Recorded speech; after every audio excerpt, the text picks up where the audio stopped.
All right, here we go for another episode of Dried Blood. We just finished up episode, I guess it's episode 3, technically. Yes, It's episode 3 into officially. the season, but only our first death match.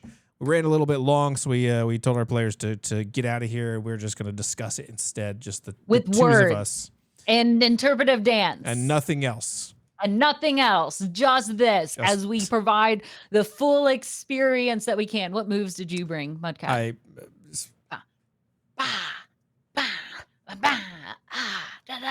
That's a lot. Okay, no. Yep. All right, that's enough for the dance portion of tonight's interview.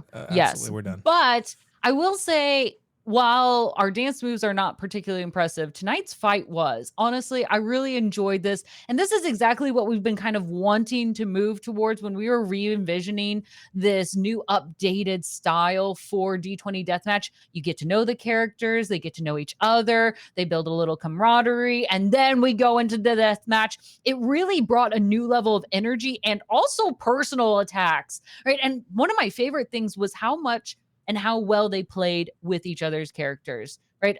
Okay, that sounded a little funny. But when they allowed each other to be like, may I take the liberties? And they're like, yes, absolutely take liberty here in this description. There was a lot of trust established. And that's what we want here at this table, is that players feel like a team and they can even push each other. And it was just ideal. They were hilarious. And I think this sets the bar high. Now we have an official name for Team A, right? Mudcat, what is it?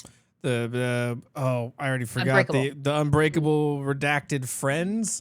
Yes. It's a mouthful.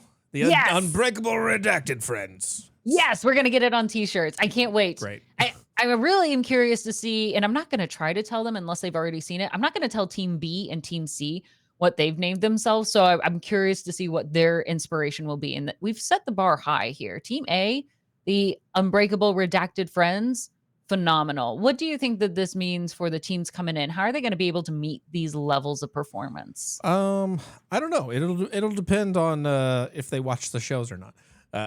But you know, everybody who plays on tabletop shows has all the time to then watch other tabletop shows. Everyone has time. So much time. You know, I don't really expect them to match anything. You know, I think just with our new format, we're going to learn about the characters in a kind of a setup episode, get them going as a team and interacting together, and then just kind of let things happen the way they happen, you know, same way we did with the episode 1. So I don't know that it'll be, I'm sure it will be similar in some ways, but I'm actually hoping to see if they take it a different way, you know, kind of a different dynamic, different group. Obviously, we're going to set them up a little differently than we did the first time. The Arbiter's already got Salt, so we got to find something else for them to do. I'm excited to see. I think it's nice to have this the way we have done things this season, because it allows for characters to not be throwaway characters anymore, which, you know, on one hand is a really fun part of the way our show has been, because you get lots of different characters and it's absurd that they just kind of get tossed away. But, you know, for the longevity of the show and with the narrative where we're at with the Shadow King and stuff, I think it's really fun to kind of, you know, pick some characters and kind of deep dive and get to know them and hold them on to the show for a little bit longer. And of course, we're going to, you know, we'll keep bringing in new characters, I think, as time goes on, and maybe some characters will die. So, but I think when they finally do die for real, if they do, it'll be more meaningful.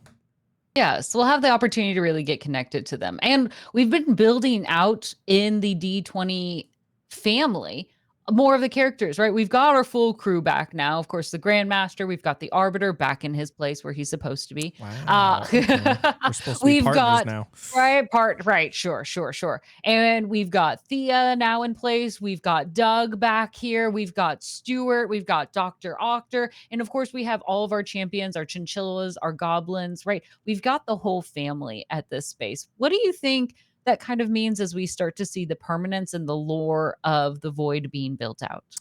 I think it's interesting. I think people are enjoying it. I'm gonna be as bold. I'm gonna be as bold as to say people are enjoying it. I'm enjoying it. Good. I like that Stuart is our go-to shit on him for anything IT related. It's easier to blame someone else, isn't it? I also had a lot of fun being mean to him as the Arbiter. I hope that continues. I really like that. You really enjoyed that. You enjoyed really being mean to enjoyed. someone. I gotta have one person I'm being mean to. It really makes me I feel need good. someone to pick on. But you know, so it's I think it's interesting to now have all this again, because it's so different than season 1, where the point of the show was to be episodic and to not really have necessarily a ton of lore. Yeah. To kind of have naturally evolved and shifted to where we have developed lore, and I think all these things help to just fill out the world, you know, and connect us to it and connect other people to it, and to, you know, even though we're still telling episodic stories that are kind of one-offs in nature, we get to, you know, for anybody who's interested, they can get attached to things and they can dive in, and so a little bit of the best of both worlds. Yeah. All right, Hannah Montana. I think that's a good way to wrap up this evening as we get the best of both worlds. You didn't mean to do that, but you are. No. Mudcat, any final words, either as the Arbiter? Any preference? The Arbiter, Stuart, it's never gonna fucking happen. Stuart, we'll look at getting you some promotion. No, we won't. That's it. Maybe What about you, the Grandmaster? Yes. So I'm gonna actually go as caustic in this.